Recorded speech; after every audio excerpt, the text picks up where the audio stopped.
श्री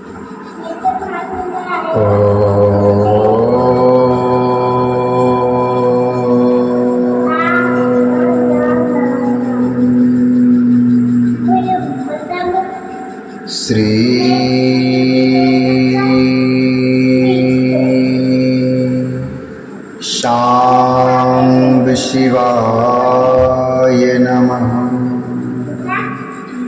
ओम श्री शांब शिवाय नमः। ओम श्री गणेशाय नमः। ओम श्री गणेशाय नमः। अथ सप्तमोऽध्यायः। अथ सप्तमोऽध्यायः।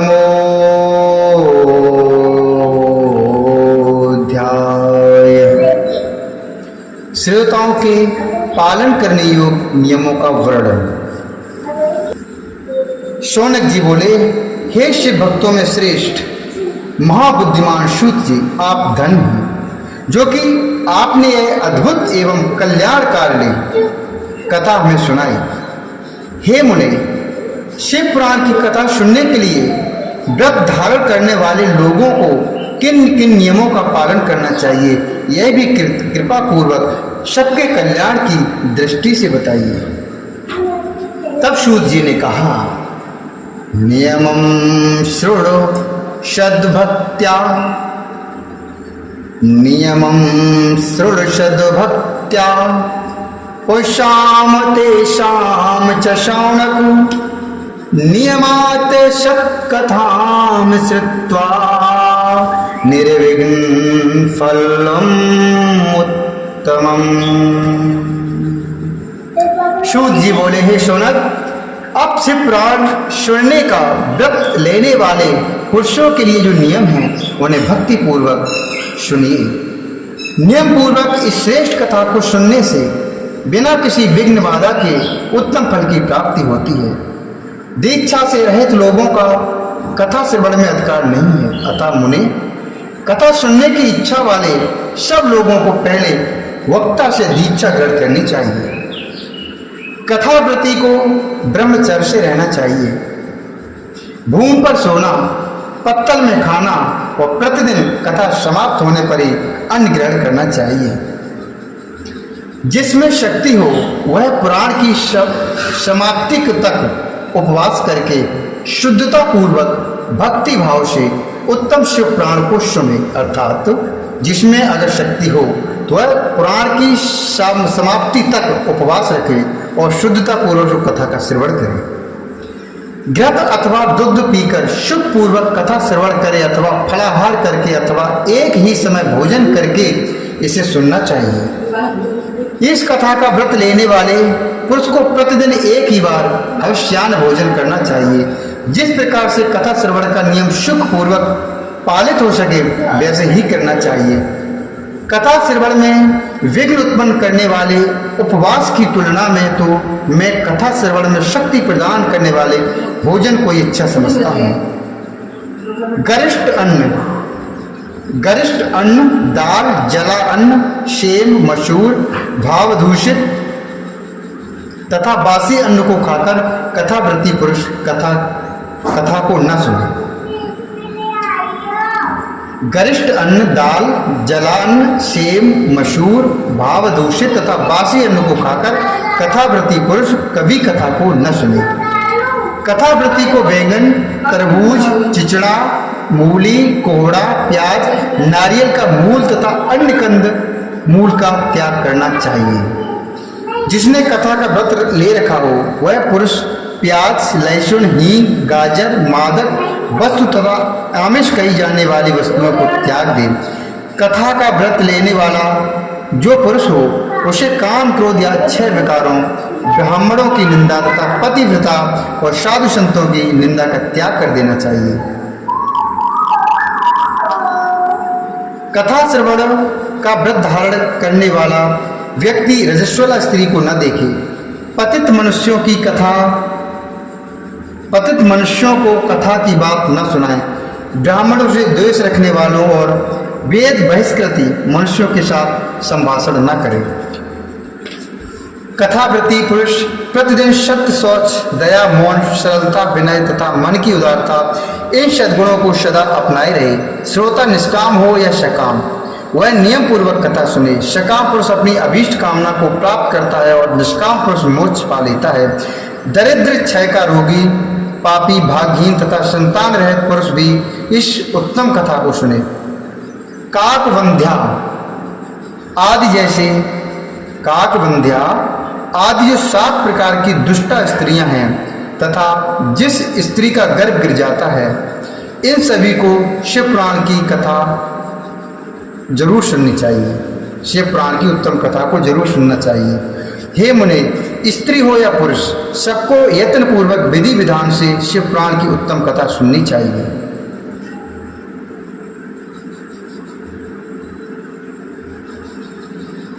इस पुराण की कथा पारायण के दिनों को अत्यंत उत्तम और करोड़ों यज्ञों के समान पवित्र मानना चाहिए।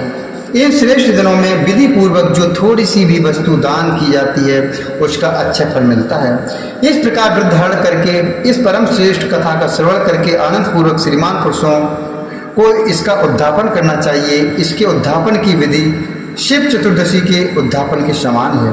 अतः यहाँ बताए गए फल की आकांक्षा वाले धनाढ्य लोगों को उसी प्रकार से उद्धापन करना चाहिए। अल्प वित्त वाले भक्तों के लिए प्रायः उद्धापन की आवश्यकता नहीं है। वे तो कथा श्रवण मात्र से पवित्र हो जाते हैं। शिव जी के निष्काम भक्त शिव स्वरूपी होते हैं। हे महर्षि, इस प्रकार शिव पुराण की कथा के पाठ एवं श्रवण संबंधी यज्ञोत्सव की समाप्ति होने पर श्रोताओं को भक्ति एवं प्रयत्न पूर्वक भगवान शिव की पूजा की भांति पुराण पुस्तक की भी पूजा करनी चाहिए। तदंतर विधि पूर्वक वक्ता की भी पूजा करना चाहिए। पुस्तक को आच्छादित करने के लिए नवीन एवं सुंदर बस्ता बनाए और उसे बांधने के लिए दृढ़ एवं दिव्य सूत्र लगाए, फिर उसकी विधिवत पूजा करें।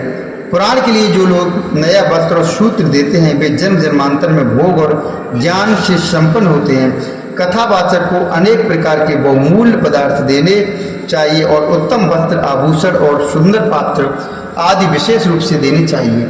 पुराण के आसन रूप में जो लोग कंबल, मृगचर्म, वस्त्र, चौकी, तख्ता आदि प्रदान करते हैं, वे स्वर्ग प्राप्त करके ये 6 सुखों का उपभोग कर पुनः कल्प पर्यंत ब्रह्मलोक में रहकर अंत में शिवलोक को प्राप्त करते हैं। मुनि श्रेष्ठ,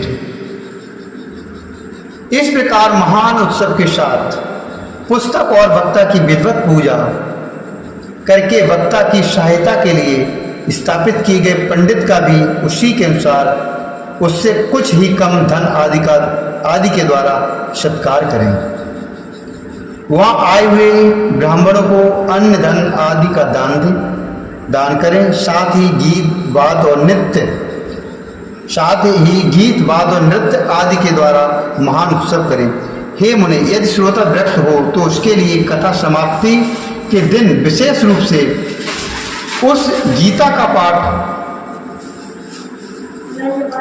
करना चाहिए जिससे श्री रामचंद्र जी के प्रति भगवान शिव ने कहा था। यदि श्रोता ग्रस्त हो तो उसे बुद्धिमान को यदि श्रोता ग्रस्त हो तो उस बुद्धिमान को उस श्रवण कर्म की शांति के लिए शुद्ध हविष्य के द्वारा यदि श्रोता ग्रस्त हो तो उस बुद्धिमान को उस श्रवण कर्म की शांति के लिए शुद्ध भविष्य के द्वारा होम करना चाहिए। हे मुने, रुद्र संहिता के प्रत्येक श्लोक द्वारा होम करे अथवा गायत्री मंत्र से होम करना चाहिए, क्योंकि वास्तव में यह पुराण गायत्रीमय है।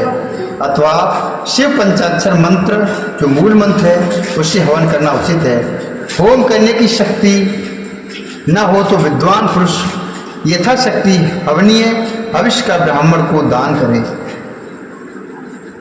न्यूनतारिक्त तारू न्यूनतारिक्त तारूप दोषों की शांति के लिए भक्तिपूर्वक शिव सहस्त्र नाम का पाठ अथवा श्रवण करें।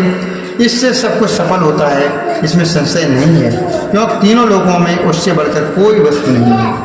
कथा श्रवण संबंधी व्रत की पूर्णता की सिद्धि के लिए 11 ब्राह्मणों को मधु मिश्रित खीर भोजन कराए और उन्हें दक्षिणा दे। हे मुनि, यदि शक्ति हो तो 3 पल अर्थात 12 तोला सोने का एक सुंदर सिंहासन बनवाए और उस पर उत्तम अक्षरों में लिखी हुई अथवा लिखाई हुई शिव पुराण की पुस्तक विधि पूर्वक स्थापित करे। तत्पश्चात पुरुष आवाहन आदि विविध उपचारों से उसकी पूजा करके दक्षिणा चढ़ाए। तदनंतर जितेंद्रिय आचार का वस्त्र, आभूषण एवं गंध आदि से पूजन करके उत्तम बुद्धि वाला श्रोता भगवान शिव के संतोष के लिए दक्षिणा सहित वह पुस्तक उन्हें समर्पित करें। हे सोनक, इस पुराण के उस दान के प्रभाव से भगवान शिव का अनुग्रह पाकर पुरुष भवबंधन से मुक्त हो जाता है। इस तरह विधि विधान का पालन करने पर श्री संपन्न शिव पुराण संपूर्ण फल को देने वाला तथा भोग और मोक्ष का दाता है, मोक्ष का दाता होता है। हे मुनि, मैंने आपको शिव पुराण का यह सारा महात्म जो संपूर्ण अभीष्ट को देने वाला है बता दिया है। अब और क्या सुनना चाहते हैं? श्री संपन्न शिव पुराण समस्त पुराणों का तिलक स्वरूप माना गया है। यह भगवान शिव को अत्यंत प्रिय है, रमणीय तथा भव रोग का निवारण करने वाला है। जो सदा भगवान विश्वनाथ का ध्यान करते हैं, जिनकी वाणी शिव के गुणों की स्तुति करती है और जिनके दोनों कान उनकी कथा को सुनते हैं, इस जीव जगत में उन्हीं का जन्म लेना सफल है। वे निश्चय ही संसार सागर से पार हो जाते हैं। भिन्न भिन्न प्रकार के समस्त गुण जिनके सच्चिदानंदमय स्वरूप का कभी स्पर्श नहीं करते, जो अपनी महिमा से जगत के बाहर और भीतर वाणी एवं मनोवृत्ति रूप में प्रकाशित होते हैं, उन अनंत आनंद घन रूप परम शिव की मैं शरण लेता हूँ। सकल गुणो विभेदे नित्यं स्पष्ट रूपम जगति चा बहिरंत्र भास्मानं महिमान बहिरंतिर्भास्मानं महिमान मनसि चा बहिरंत्र वांग मनोवृत्तरूपम परम शिव मंतानंद